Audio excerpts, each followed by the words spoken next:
Hi போனி star family, welcome to all.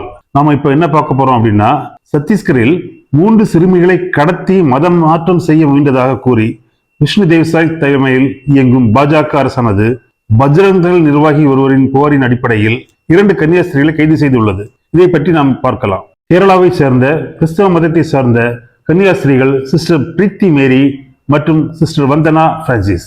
இவர்கள் 2 பேரும் சத்தீஸ்கர் மாநிலத்தில் துர்க் என்ற பகுதியில் அவர்கள் சபையினரால் நடத்தப்பட்டு வரும் மருத்துவமனையில் மருத்துவ சேவை புரிந்து வந்தார்கள். கேரளாவை தலைமையிடமாக கொண்ட இவர்களது சபையானது இந்தியாவில் பல மாநிலங்களில் மருத்துவமனைகளை நிறுவி ஏழைகளுக்கு சேவை செய்து வருகிறது என்று சொல்லப்படுகிறது. இந்த மருத்துவமனையில் இந்தியாவில் பல பகுதிகளில் இருந்தும் பலர் வேலை செய்து வருகிறார்கள். இவ்வாறு ஒரு மருத்துவமனையில் வேலை செய்வதற்காக அந்த பகுதியில் உள்ள 3 பெண்களை அழைத்து செல்வதாக இருந்தனர். அவர்களை சுக்மான் மண்டாலி என்பவர் அழைத்து வந்து கன்னியாஸ்திரிகளிடம் துர்க் ரயில்வே ஸ்டேஷனில் ஒப்படைத்தார். இதை அறிந்த சத்தீஸ்கர் மாநில துர்க் பகுதி காவல் நிலைய போலீசார் இந்த 2 கன்னியாஸ்திரிகளையும் அந்த பெண்களை வேலைக்கு அழைத்து வந்த சுல்மான் துர்க் என்ற இளைஞரையும் கைது செய்தனர். கைது செய்யப்பட்டவர்களை அந்த பகுதியை சார்ந்த பஜ்ரங் தள் அமைப்பை சார்ந்தவர்கள் ஒன்று கூடி கடுமையாக துன்புறுத்தியதாக கூறப்படுகிறது.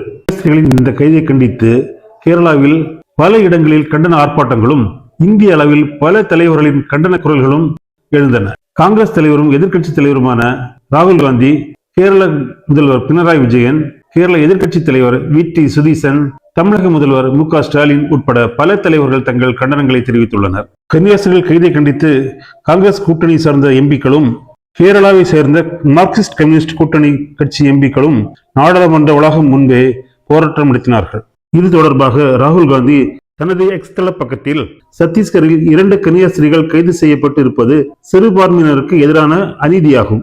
மத சுதந்திரம் என்பது அரசியல் சாசனம் வழங்கியுள்ள உரிமை. இந்த கைது நடவடிக்கை அதை மீறுகிறது. இது நீதி அல்ல.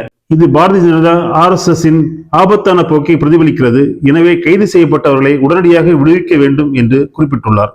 இந்த விவகாரத்தில் பிரதமர் மோடி தலையிட்டு கன்னியாஸ்திரிகளுக்கு நீதி கிடைக்க உடனடியாக நடவடிக்கை எடுக்க வேண்டும் என்று கேரள முதல் மந்திரி பினராயி விஜயன் தெரிவித்துள்ளார். மேலும் இது தொடர்பாக பிரதமர் மோடிக்கு அவசர கடிதமும் அனுப்பியுள்ளார்.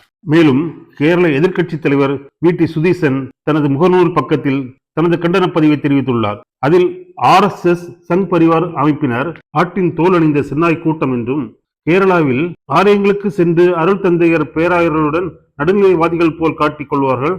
ஆனால் மற்ற இடங்களில் கிறிஸ்தவர்களுக்கு எதிரான எல்லா வேலைகளையும் செய்வார்கள். விழாக்களை கூட நடத்த அனுமதிக்க மாட்டார்கள்.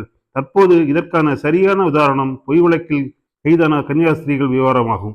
உடனே கன்னியாஸ்திரிகளை விடுவிக்க நடவடிக்கை எடுக்க வேண்டும் என்று தெரிவிக்கப்பட்டிருந்தது. இது குறித்து தமிழக முதலமைச்சர் மு.க. ஸ்டாலின் நேற்று வெளியிட்ட சமூக வலைதள பதிவில் கூறியிருப்பதாவது: கேரளத்தை சேர்ந்த கத்தோலிக்க கன்னியாஸ்திரிகள் 2 சத்தீஸ்கர் மாநிலத்தில் பஜ்ரங் தள் அமைப்பின் பொய் குற்றச்சாட்டுகளின் அடிப்படையில் துன்புறுத்தப்பட்டு கைது செய்யப்பட்டிருப்பது மிகுந்த கவலை அளிக்கிறது.